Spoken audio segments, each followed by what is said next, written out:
देखें, exact amount तो अभी आपको थोड़ा इंतज़ार करना पड़ेगा, इसलिए कि जून के महीने में बजट असेंबली में पेश हो जाएगा और अभी हम उस तैयारी के अमल में हैं। लेकिन चूँकि सिंध हुकूमत की प्रायोरिटी है ख़ास तौर पे सेहत का शोबा और तालीम के शोबे में भी हम करते हैं। कितनी अमाउंट होगी इसका मैं भी कुछ नहीं कह सकता हूँ। दूसरी जो बात आप कह रहे हैं कि महंगाई की बिना पर हर चीज़ महंगी हुई है, ज़ाहिर है उसका असर जो तालीमी इदारे हैं उनके ऊपर भी पड़ रहा है।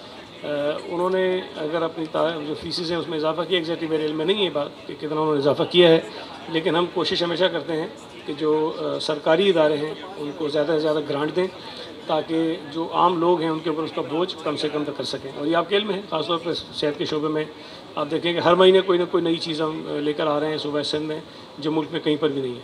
अच्छा सही, मेयर कराची के इशू पे साहब जमात इस्लामी का ही मेयर बनेगा, जबकि आपका दावा है कि पार्टी का जियाला मेयर बनेगा, तो ये इस हवाले से आपकी क्या तैयारी है? बैकफुट पे चले गए हैं या अभी भी कोशिशें जारी है? एक ये, दूसरा फिर लसानियत की बातें मुत्तहिदा की तरफ से और वही इमरजेंसी मार्शल लॉ और देखें, एक मैं आपसे गुजारिश करूँ कि पाकिस्तान पीपल्स पार्टी की जो कराची में कामयाबी है वो उन जमातों से हज़म नहीं हो रही जो ये समझते हैं कि कराची उनकी जागीर है। अब उसमें MQM को भी आप शामिल कर सकते हैं। जमात इस्लामी भी ये समझती है कि अगर MQM नहीं होगी तो हम होंगे। इस चक्कर में वो इस किस्म की बातें कर रहे हैं जिससे लोगों के जहनों में फिर से एक मुनाफरत और नफ़रत और तकसीम की सियासत को वो फैला सकें, जो मैं समझता हूँ बुरी बात है। इंतखाबात में शिकस्त होती है, जीत होती है, कोई एक जीता है कोई दूसरा हारता है, लेकिन इस बुनियाद पर किसी एक सियासी जमात को तासुब की बुनियाद पर लोगों की नज़र में ख़राब करने की कोशिश जो है वो नहीं की जानी चाहिए। जहाँ तक हाफिज़ साहब की बात है, मैं बार बार ये कहता हूँ कि वो बल्दियाती इलेक्शन से पहले उनको किसी ने बता दिया था, शायद कोई उनके पास भी जादूगर होगा, कि कराची के अगले मेयर आप हो। अब अगर उनका जादू फेल हो गया है और जो तावीज़ घंटे थे वो नहीं चल रहे हैं, तो भाई जिनके पास आप गए थे उनसे सवाल करें। हाफिज़ साहब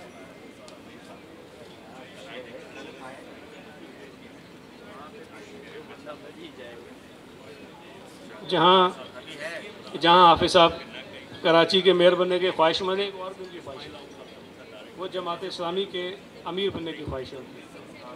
और मैं ये बात बार बार कह चुका हूँ,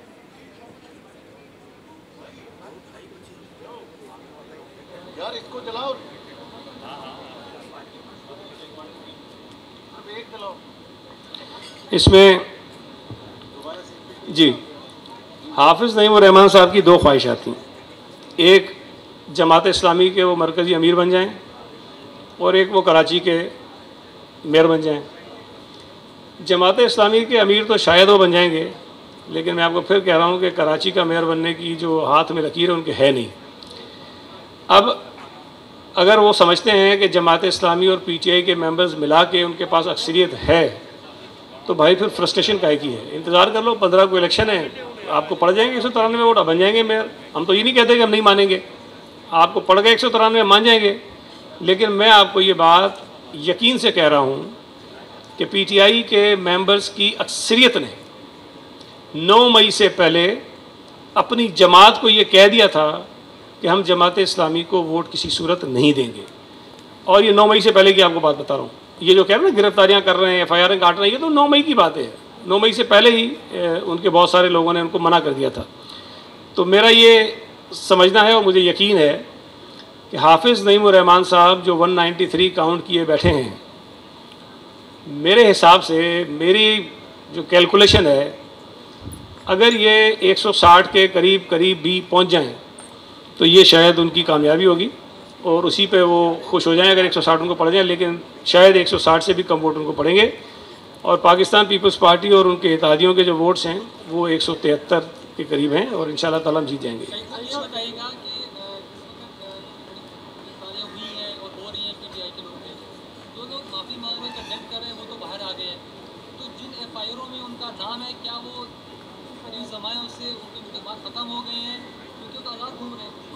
नहीं, FIRें जिन पर हैं, जिनके ख़िलाफ़ केसेस हैं, वो उन FIRs में नॉमिनेटेड हैं। अगर यहाँ मुझे एक ही शख्स ऐसा नज़र आता है जो तहकीकात के नतीजे में जब उनको कहा गया कि जी नहीं ये साबित नहीं हुआ कि ये उन वाक़यात में शामिल थे, वो निकले हैं, वो साबिक गवर्नर साहब हैं। बाकी जितने लोग हैं, देखें मुख्तलिफ़ लोगों के मुख्तलिफ़ जराइम हैं।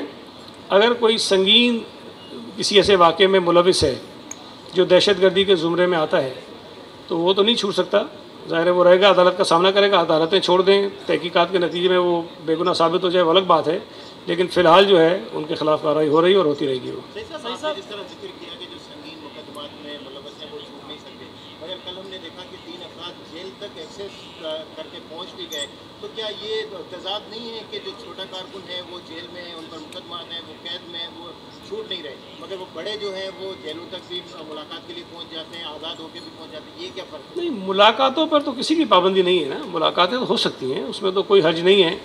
बाकी जो 3 अफराद जिनकी आप बात कर रहे थे उनमें कोई भी मेरा ख्याल है कि मफरूर नहीं है। जो मफरूर हैं वो ज़ाहिर है कि आगे पीछे हुए होंगे। बाकी जी सिंध में बोधू आयूं वरी तबाही आई, इन बेरे छा सिंध पक करे त ही वरी क़यामत ताईं तबाही न ईंदी?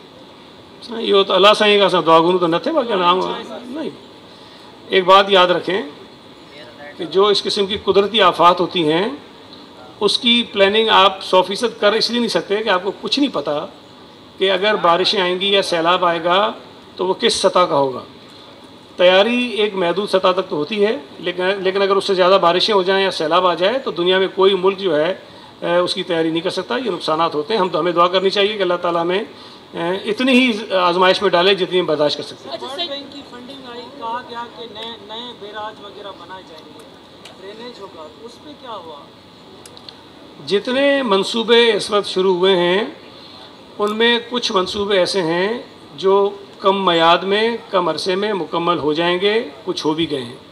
लेकिन कुछ मंसूबे ऐसे हैं जो लॉन्ग टर्म प्रोजेक्ट्स हैं, उनको मुकम्मल होने में कुछ वक्त लगेगा। इरिगेशन का जो डिपार्टमेंट है वो उसने काफ़ी सारा काम किया है। वर्क्स एंड सर्विसेज का जो हमारा डिपार्टमेंट है रोड्स के हवाले से उन्होंने काफ़ी काम किया है। बिल्डिंग्स हमारी जो मुतासर हुई थी उसको ठीक करने का काम हो रहा है।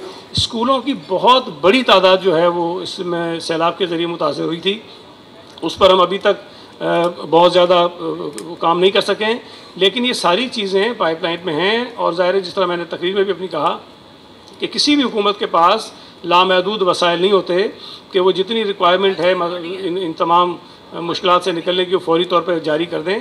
जो वसाइल हमारे पास थे हमने वो इस्तेमाल किए, जो वसाइल हम फेडरल गवर्नमेंट से ले सकते थे उससे हम लेने की कोशिश कर रहे हैं, और कुछ चीज़ें जो हैं हमने जो बैनुल-अक़वामी इदारे हैं उनसे हमने फंडिंग हासिल की, उस पर हम वो खर्च कर रहे हैं। अच्छा सईद भाई, ये बताइएगा कि आप एजुकेशन मिनिस्टर भी रह चुके हैं, अब जो है वो इंटर के एग्ज़ाम्स जो हैं वो चल रहे हैं। ऐसे में हमने आज ये देखा कि पुलिस एहलकार बाकायदा पुलिस मोबाइल में बैठ कर रिश्वत ले रहे हैं, बच्चों के एडमिट कार्ड ले रहे हैं नकल करवाने के। इस पर क्या करें? नहीं, ये तो देखें गलत काम है और जो कर रहे हैं उनके खिलाफ बिल्कुल कार्रवाई होनी चाहिए। ये तो मैं एजुकेशन मिनिस्टर रहूं ना रहूं, कोई भी वज़ीर हो, किसी का भी महकमा हो, लेकिन ये नकल करना इटसेल्फ गलत बात है, उसको रोकना चाहिए। लेकिन अगर कोई पुलिस एहलकार या कोई और सरकारी एहलकार या कोई इवन मुझ में आप में से कोई शख्स अगर ये काम कर रहा है, ये तब भी जुर्म है, उसके खिलाफ कार्रवाई होनी चाहिए। Thank you.